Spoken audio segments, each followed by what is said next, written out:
નમસ્કાર વિદ્યાર્થી મિત્રો, હું ભાવેશ વાળા આજના વિડીયો લેક્ચરમાં દરેક વિદ્યાર્થી મિત્રોનું હાર્દિક સ્વાગત કરું છું. વિષય બાયોલોજી, ચેપ્ટર નંબર 2, સપુષ્પી વનસ્પતિઓમાં લિંગી પ્રજનન. તો છેલ્લે લાસ્ટ લેક્ચરની અંદર વિદ્યાર્થી મિત્રો આપણે પરાગરજ વિશે માહિતી મેળવેલી કે પરાગરજ વિવિધ આકાર રંગની હોઈ શકે, બરાબર. તો એની લાક્ષણિકતાની પણ આપણે વાત કરેલી કે જેનો વ્યાસ 25 થી 50 માઇક્રોમીટર હોય. સામાન્ય રીતે પરાગરજ 2 આવરણ ધરાવે, બહારનું બાહ્ય આવરણ અને અંદરનું અંત આવરણ. બાહ્ય આવરણ સ્પોરોપોલિનિન નામના દ્રવ્યનું બનેલું હતું, જે જલજ એસિડ, બેઝ અને ઉત્સેચકો સામે સારી એવી પ્રતિકારકતા ધરાવતું હતું. અને ત્યારબાદ આપણે પરાગરજના ફાયદા પણ જોયેલા, નુકસાનકારક છે તે પણ વાત આપણે કરી હતી. કેટલાક રમતવીરો પણ પરાગરજની ગોળીઓ અથવા સિરપનો ઉપયોગ કરતા હોય છે. કેટલાક શ્વસન સંબંધિત રોગ જેવા કે બ્રોન્કાઇટિસ વગેરે, અસ્થમા, એલર્જી પ્રેરક બધા રોગો જે પરાગરજથી થઈ શકે. અને છેલ્લે એ વાત કરી હતી કે જેવી રીતે કૃત્રિમ વીર્યને સાચવી શકાય તેવી રીતે પરાગરજને પણ સાચવી શકાય, એટલે કે પોલેન બેંક. તો આજે આપણે વિદ્યાર્થી મિત્રો વાત કરવી છે સ્ત્રીકેસર ચક્ર વિશે, એટલે કે માદા પ્રજનન અંગ, જાયાંગ, મહાબીજાણુધાની અને ભ્રૂણપૂટ. તો કે સાહેબ જાયાંગ એટલે શું? જાયાંગ એટલે સ્ત્રીકેસર ચક્ર.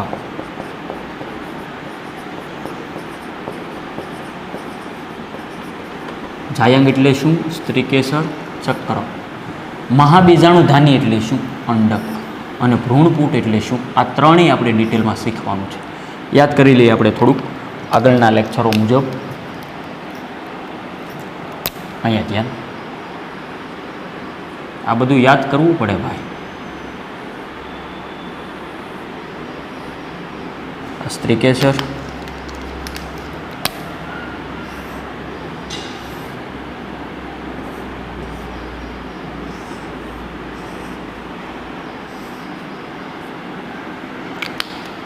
જાસૂદના પુષ્પનો ઊભો છેદ.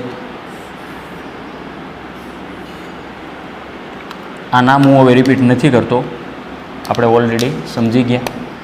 હવે તો હવે મોઢે થઈ ગયા છે. ઓકે,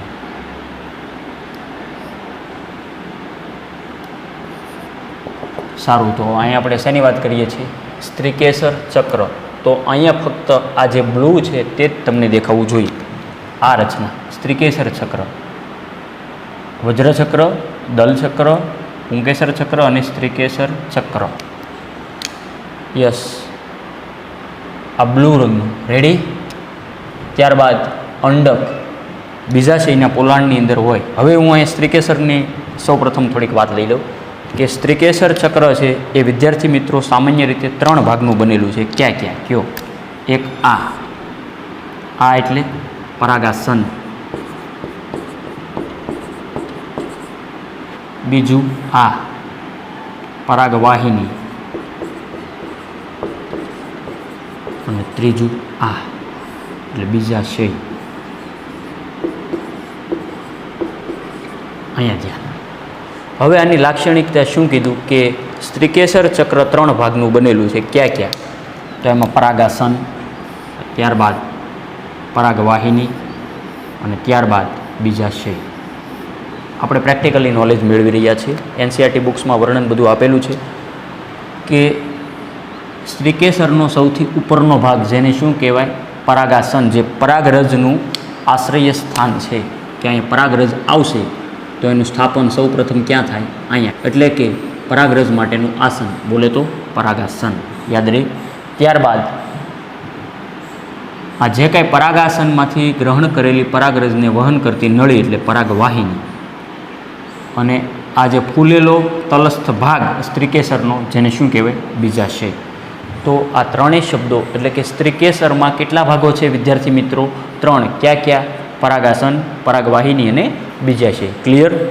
આ બેઝિક માહિતી જ છે. આ બધું નોલેજ હોવું જરૂરી છે. અંડક ઓલરેડી અંદર હોય. આ બીજાશયનું પોલાણ, બીજાશયના પોલાણની અંદર આ જે રચના છે તેને વિદ્યાર્થી મિત્રો શું કહેવાય? અંડક અથવા બીજાંડ. ચાલો, એટલે સુધી કંઈ પ્રોબ્લેમ છે? તો કે ના સાહેબ. નથી ને, ભ્રૂણપૂટ એ આપણે હમણાં સમજીએ.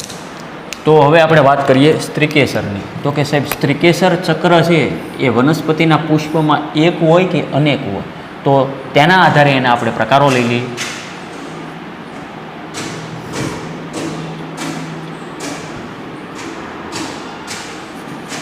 એક સ્ત્રીકેસરી,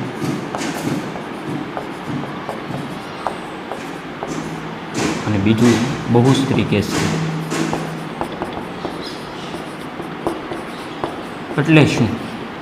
જો અહીંયા સમજો કે સ્ત્રીકેસર ચક્ર એક હોય, ફક્ત અત્યારે તમે અહીં જોઈ શકો છો, તો આને કહેવાય એક સ્ત્રી કેસરી સ્ત્રીકેસર. આવા ઘણા બધા હોય તો બહુસ્ત્રીકેસરી સ્ત્રીકેસર. ફોર એક્ઝામ્પલ કે આ બધા સ્ત્રીકેસર છે, આવું સમજો ને શોર્ટમાં, આ બધા લીટા, તો એક કરતાં ઘણા બધા થયા, અંદાજે 1 2 3 4 5 6. હવે આ જોડાયેલા હોય કે મુક્ત હોય તો તેના આધારે પણ આ વિસ્તૃતમાં આના પેટા પ્રકારો આવી શકે બહુસ્ત્રીકેસરીના, યુક્ત અને મુક્ત. યુક્ત સ્ત્રીકેસરી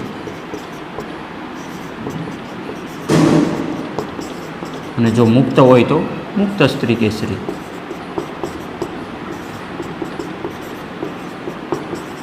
આ વ્યાખ્યા કહો તો વ્યાખ્યા એનસીઆરટી બુક્સ મુજબ સ્ત્રીકેસર ચક્ર ફક્ત એક જ હોય તો એક સ્ત્રીકેસરી, એક કરતાં વધારે હોય તો બહુસ્ત્રીકેસરી, જો એ એકબીજાથી જોડાયેલા હોય તો યુક્ત સ્ત્રીકેસરી, અને જો જોડાયેલા ન હોય તો મુક્ત સ્ત્રીકેસરી.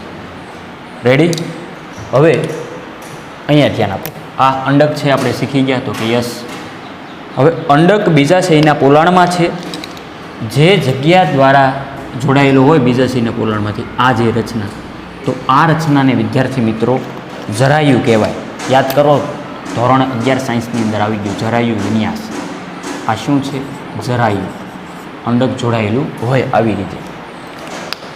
હવે આપણે જાણીએ છીએ એમ કે બીજાશયનું ફળમાં અને અંડકનું બીજમાં રૂપાંતર થાય, કે કોઈ પણ ફળની અંદર કેટલા બીજ હોય એ અંડકની સંખ્યા ઉપર ડિપેન્ડ કરે. એક હોય, અનેક હોય, તો તેના આધારે આપણે થોડુંક વર્ણન અહીંયા લખી નાખીએ.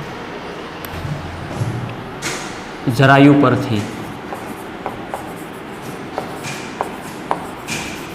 મહાબીજાણુધાની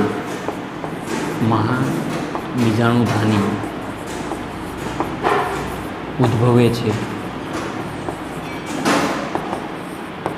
જેને સામાન્યતઃ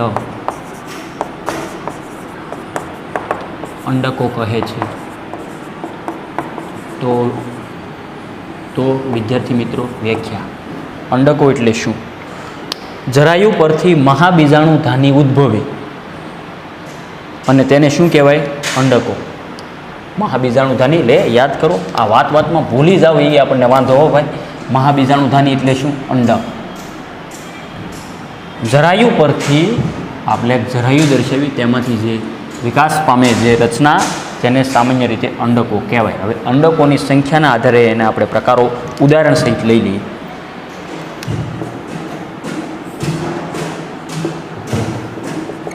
અંડકોની સંખ્યા 1.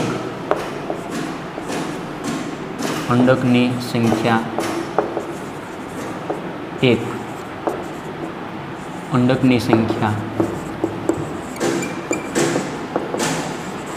1 થી વધારે, તો તેના આપણે ઉદાહરણ લઈ લઈએ. દાખલા તરીકે ઉદાહરણમાં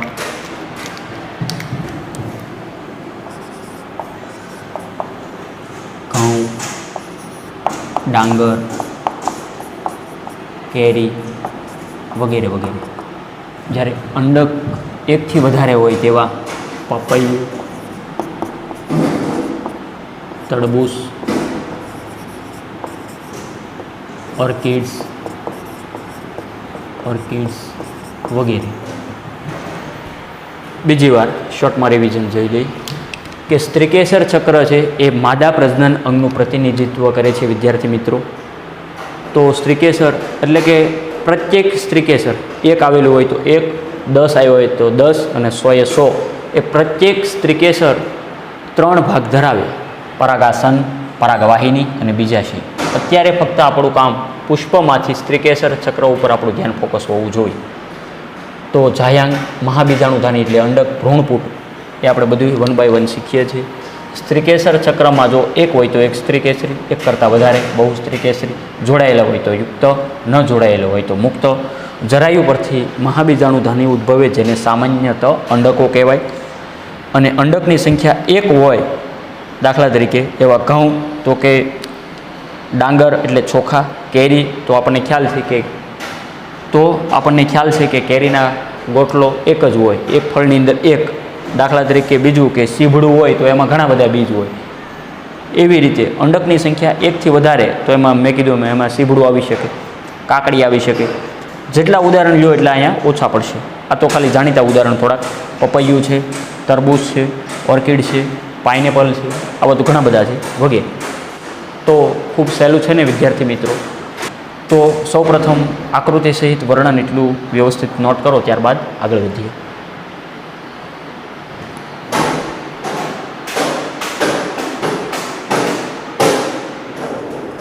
હવે વિદ્યાર્થી મિત્રો, એનસીઆરટી બુક્સ પેજ નંબર 25 ઉપરનો ફોટોગ્રાફ તમે જોઈ શકો.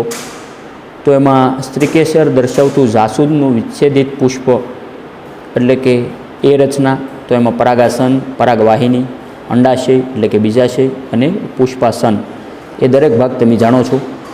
બીજું છે અફીણ એટલે કે પાપાવરનું બહુસ્ત્રીકેસરી યુક્ત સ્ત્રીકેસર. બહુસ્ત્રીકેસરી છે, જોડાયેલું છે તો કે યસ, ઉપરથી તમે જોઈ શકો બધા જોડાયેલા હોય તેવું. ત્યારબાદની સી રચનામાં ચંપા એટલે કે માઇકેલિયાનું બહુસ્ત્રીકેસરી મુક્ત સ્ત્રીકેસર. મુક્ત કેવું હોય અને યુક્ત કેવું હોય એટલા માટે જ આકૃતિ તમને બતાવી છે. તો બી રચનામાં જોઈ શકો કે મિડલમાંથી ઉપર તરફ બધા ભેગા થયા એટલે જોડાઈ ગયા. અને મુક્તમાં એટલે કે માઇકેલિયામાં બહુસ્ત્રીકેસરી છે પણ મુક્ત છે.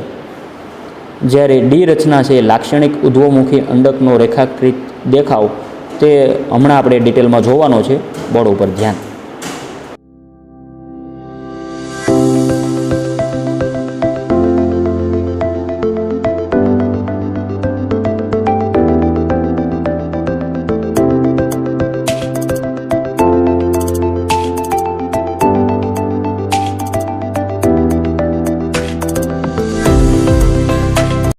તો વિદ્યાર્થી મિત્રો, આપણે જાયંગ એટલે કે સ્ત્રીકેસર ચક્ર વિશે જોઈ ગયા. હવે આવશે મહાબીજાણુધાની એટલે કે અંડક અને ત્યારબાદ ભ્રૂણપૂટ. હવે મહાબીજાણુધાની આપણે જોવા જઈ રહ્યા છીએ.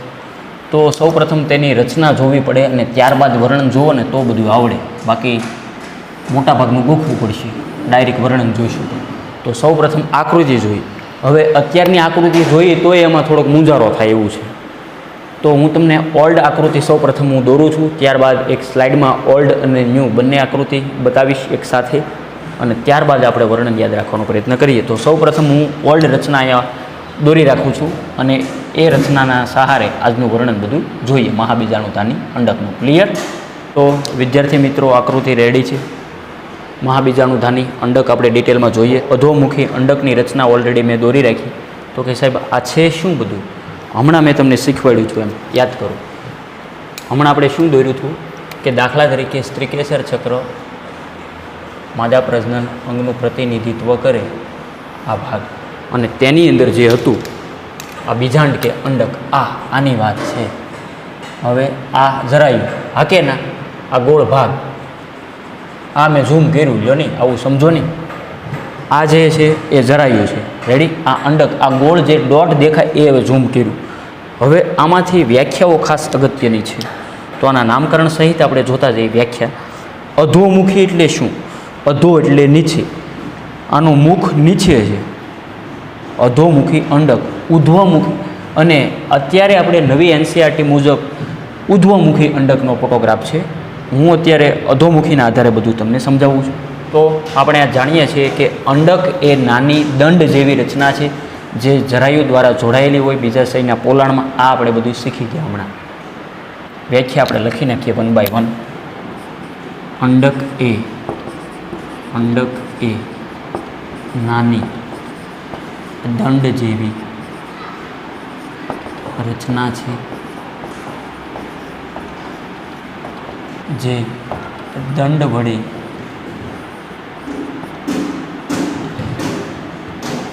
જરાયુ સાથે જોડાયેલ છે. જેને અંડકનાલ કે અંડક દંડ કહે છે. તો આ વ્યાખ્યા આકૃતિમાં આપણે ક્યાં દર્શાવીશું? યસ, અહીંયા આ અંડનાલ. અંડનાલ. બીજી વાત, અંડક એ નાની દંડ જેવી રચના છે. આ આખો અંડક છે, આ ગોળો જે દંડ વડે જરાયુ સાથે જોડાયેલ છે, આ ભાગ, અને જેને શું કહેવાય? અંડક નાલ કે અંડક દંડ. આવડે કે ન આવડે? એટલા માટે મેં અહીંયા રચના દર્શાવી, પ્રેક્ટિકલી સમજાય. બીજી વ્યાખ્યા, અંડકનો દેહ જે ભાગ વડે અંડક નાલ સાથે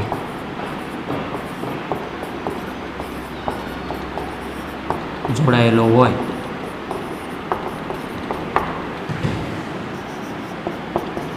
તેને બીજ કેન્દ્ર કહે છે. શું કહેવાય? બીજ કેન્દ્ર કહે છે. સમજો આરામથી. અંડકનો દેહ, અંડક કયું છે? તો કે સાહેબ અંડક આ છે, આ ગોળ, હા કે ના? અંડકનો દેહ જે ભાગ વડે અંડકનાલ સાથે, અંડકનો દેહ જે ભાગ વડે અંડકનાલ સાથે, અંડકનો દેહ કયો? આ ગોળો. યસ. અંડકનાલ તો કે આ પટ્ટી ને આ ગોળો અંડકનાલ સાથે જોડાયેલ હોય તેને બીજ કેન્દ્ર કહેવાય. આ પોઈન્ટની વાત કરે છે. આને શું કહેવાય? બીજ કેન્દ્ર. બીજી વાત, અંડકનો દેહ આ ગોળો, અંડકનો દેહ જે ભાગ વડે અંડકનાલ સાથે જોડાયેલો હોય, જે ભાગ વડે, તો આ ભાગે જ અહીંથી જોડાણો ને પ્રથમ, બસ એ કેન્દ્રને શું કહેવાય? બીજ કેન્દ્ર. તો અંડનાલ, બીજ કેન્દ્ર. અને ત્યારબાદની વ્યાખ્યા, દરેક અંડક એક કે બે રક્ષણાત્મક આવરણો ધરાવે છે.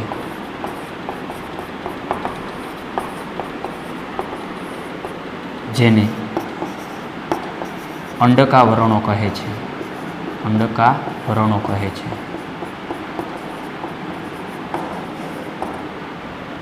આરામથી સમજો. દરેક અંડક, જો કે અહીંયા આપણે એક આકૃતિમાં દર્શાવ્યો, આવા તો અનેક પણ હોય, હમણાં આપણે જોયું એમ સ્લાઇડમાં, બોર્ડ વર્કમાં. દરેક અંડક એક કે બે રક્ષણાત્મક આવરણો ધરાવે, જેને અંડકાવરણો કહેવાય.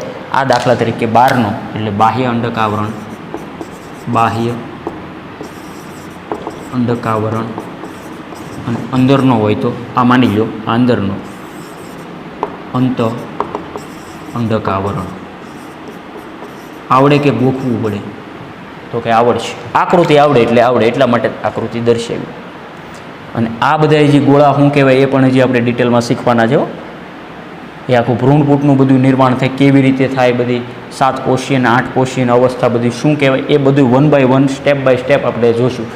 એક સાથે બધું જોઈ લઈએ તો બધું ઉપરથી વયું જશે. આવું ન થાય એટલા માટે આપણે સમજવાનો પ્રયત્ન કરીએ. તો આપણે અંડકાવરણોની વ્યાખ્યા જોઈએ. આ અંડકાવરણો છે એ સમગ્ર પ્રદેહ આને કહેવાય, એને પ્રદેહને આવરે છે. આ અંડકાવરણો આપણે જોઈ શકીએ. આ છે આ બ્લેક, એ આ સમગ્રને આમ આવરી લીધું. તો અંડકાવરણોની વાત થઈ. સૌ પ્રથમ પહેલાં એટલી વસ્તુ લખી લો, ત્યારબાદ હું બોર્ડ સાફ કરી અને બાકીની 2-3 વ્યાખ્યા છે એ આપણે લખીએ. તો આ 3 વ્યાખ્યા વ્યવસ્થિત નોટ કરો. આકૃતિ દોરવી ફરજિયાત રહેશે.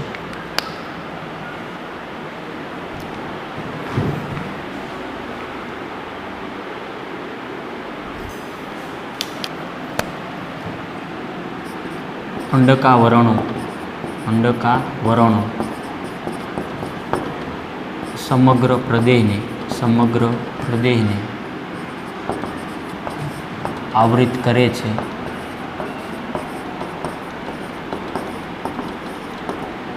સિવાય કે અંડકના ટોચના ભાગે એક નાનું છિદ્ર, અંડક છિદ્ર કે બીજાંડ છિદ્રને બીજાંડ છિદ્રને આવરતું નથી.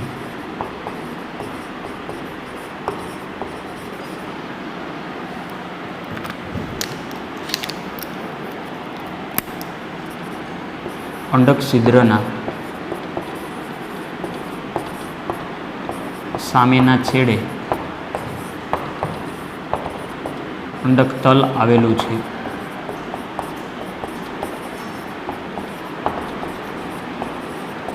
જે અંડકનો તલ ભાગ છે.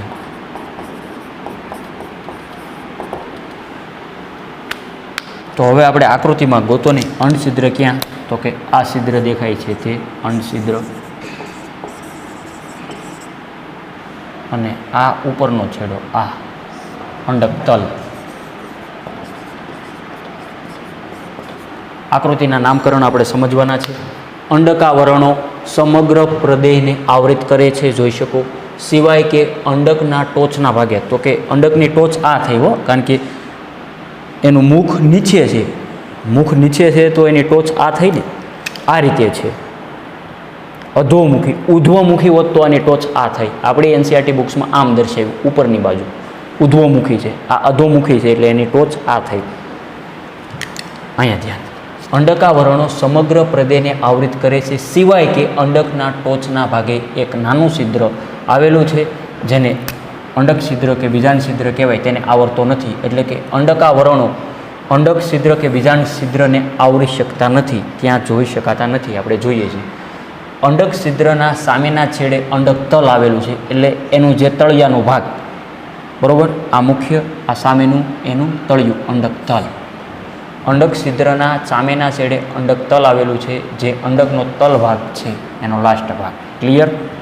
હવે અહીંયા વાતમાં આપણે એવું કીધું કે પ્રદેહ, વોટ ઇઝ પ્રદેહ? જો અહીંયા વ્યાખ્યા જ આપી દો. પ્રદેહ અંડકાવરણોથી ઘેરાયેલા કોષોના સમૂહને પ્રદેહ કહે છે.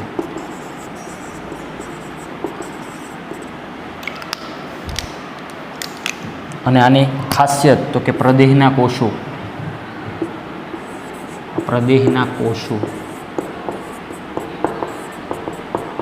વિપુલ પ્રમાણમાં, એટલે કે મોટી માત્રામાં, વિપુલ પ્રમાણમાં ખોરાકનો સંગ્રહ કરે છે. ચાલો રેડી. પ્રદેહ એટલે સમજી ગયા હવે તમે?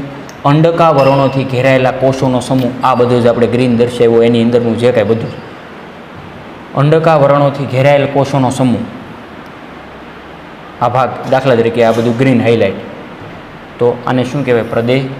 અને પ્રદેહના કોષો વિપુલ પ્રમાણમાં ખોરાક છે, બરાબર. જે કાંઈ અંદર વિકાસ હોય, ભ્રૂણપૂટનો થતો હોય, તો એને પોષણ આપવાનું કાર્ય પ્રદેહના ભાગમાંથી થશે. અને છેલ્લું કે પ્રદેહની અંદર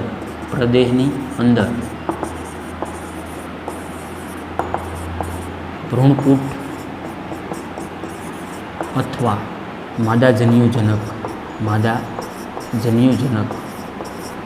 હોય છે. શું કીધું? કે પ્રદેહની અંદર ભ્રૂણપૂટ અથવા માદાજન્યુજનક હોય છે. ભ્રૂણપૂટ એટલે કે આ બ્લુ જે અહીં આપણે દર્શાવ્યું તે, એ જ તમારે ભ્રૂણપૂટ સમજવું. એ આપણે ડિટેલમાં નેક્સ્ટ લેક્ચરની અંદર ડિટેલમાં જોવાનું છે. આ વ્યાખ્યા બધી સમજાય, આકૃતિ સમજાય, તે વસ્તુ મહત્ત્વની છે. અને ત્યારબાદની છેલ્લી એક લીટી છે, અંડકમાં સામાન્યતઃ એક મહાબીજાણુ સર્જાયેલ એક ભ્રૂણપૂટ આવેલું છે.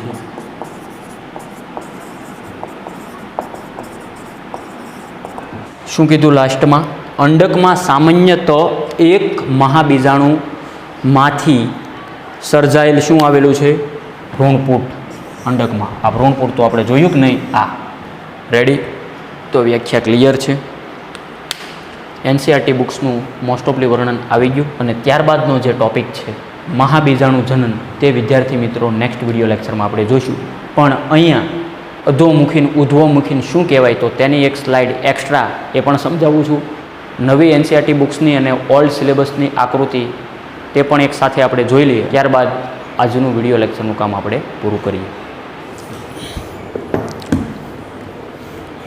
તો સૌપ્રથમ તમે આ આકૃતિ જોઈ શકો વિદ્યાર્થી મિત્રો, અધોમુખી અંડક અને લાક્ષણિક ઉધ્વમુખી અંડકનો રેખાકિત દેખાવ. લાક્ષણિક ઉધ્વમુખી બીજી આકૃતિ છે જે આપણે દોરી નથી, આપણે એનસીઆરટી બુક્સની છે. મોટાભાગના નામ હજી તમને થોડુંક અટપટું લાગશે, ભ્રૂણપૂટને એવા કંઈક લેખા છે, પ્રતિધ્રુવીય કોષને આન તેન, એ આપણે ડિટેલમાં નેક્સ્ટ લેક્ચરની અંદર સમજવાના છે, એટલે અત્યારથી એમાં ડીપમાં ન જાઓ. Next slide. તો વિદ્યાર્થી મિત્રો, આ નીટ માટે અગત્યનું છે. અંડનાલ અને અંડ છિદ્રની સાપેક્ષ સ્થાનના આધારે અંડકોષના પ્રકાર છે. અંડનાલ અને બીજ છિદ્રના સાપેક્ષ સ્થાનના આધારે અંડકોના જુદા જુદા પ્રકાર પાડવામાં આવે છે, જેમ કે ઉધ્વમુખી, અધોમુખી, ત્રિયકમુખી, વક્રમુખી, અનુપ્રસ્થમુખી અને કુંતલાકાર. તો એમાં જોઈ શકો, જો કે આકૃતિ વાંચવાની ન હોય, ઉધ્વમુખી એટલે શું? ઉપરની બાજુ મુખ જોઈ શકાય તો કે યસ.